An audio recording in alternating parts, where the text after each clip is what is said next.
प्रिय श्रोताओं, शायद आपने सुना होगा वृंदावन में एक ऐसे संत हैं जिनकी दोनों किडनी विगत कई वर्षों से खराब है, जो पीले वस्त्र धारण करते हैं और लोगों के प्रश्नों के उत्तर एकांत वार्ता के माध्यम से देते हैं।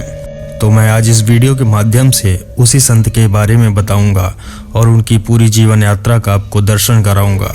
नमस्कार दोस्तों, मैं हूं करण उपाध्याय और आप देख रहे हैं विचार मेरा। अगर आपने अभी तक चैनल सब्सक्राइब नहीं किया है तो जरूर कर लें और सब्सक्राइब के बगल वाली घंटी को भी दबा दें ताकि आने वाली वीडियो की नोटिफिकेशन सबसे पहले आपको मिले। उन संत का नाम है प्रेमानंद जी महाराज।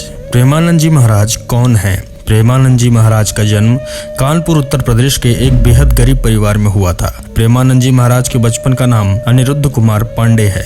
उनके पिताजी का नाम श्री शंभू पांडे है और माताजी का नाम श्रीमती रीमा देवी था।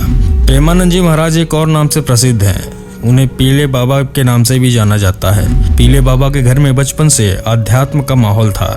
संतों और महात्माओं का आगमन इनके घर अक्सर हुआ करता था और उन्हीं के भजन कीर्तन और सत्संग को सुनकर इनके दिल में भी अध्यात्म का बीज उत्पन्न हो गया। कक्षा 5 तक आते आते इन्होंने सभी प्रकार के चालीसा कंठस्थ कर लिए थे और अपने पूर्वजों के आशीर्वाद से मिले बाबा के मन में यह प्रेरणा जागृत हुई कि भगवान के अलावा इस दुनिया में उनका कोई नहीं है। ऐसे में कक्षा 9 में पास होते ही पीले बाबा ने गृह त्याग का मन बना लिया था। पर मात्र 13 वर्ष की आयु में प्रेमानंद जी महाराज ने घर छोड़ दिया और जीवन की अनंत यात्रा पर निकल गए। प्रेमानंद जी महाराज ने संन्यास कैसे लिया? प्रेमानंद जी महाराज ने जब संन्यास लिया तो उनकी तपोस्थली वाराणसी थी।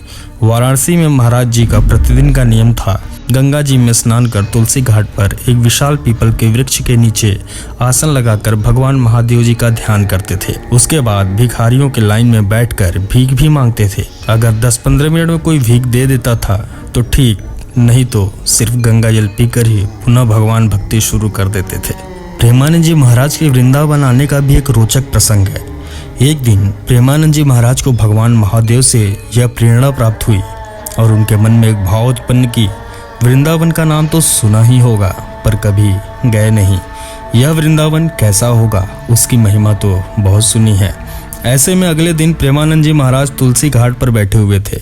तभी एक अपरिचित संत उनके पास आए और कहने लगे, भैया, श्री हनुमान प्रसाद पुद्वार जी का अंध विश्वविद्यालय जो काशी में स्थित है, वहाँ श्री राम शर्मा आचार्य जी द्वारा एक धार्मिक आयोजन का प्रबंध किया गया है जिसमें चैतन्य लीला और रास लीला का आयोजन किया जा रहा है।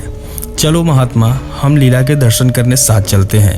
पर प्रेमानंद जी महाराज ने वहां जाने से साफ मना कर दिया। पर उस अपरिचित संत के बार बार कहने पर प्रेमानंद जी महाराज चलने को तैयार हो गए। चैतन्य लीला देखकर महाराज जी को इतना आनंद आया कि शाम के समय बाबा जी को कहने की आवश्यकता ही नहीं पड़ी और वो खुद रासलीला प्रारंभ होने के पहले ही वहां जा पहुंचे।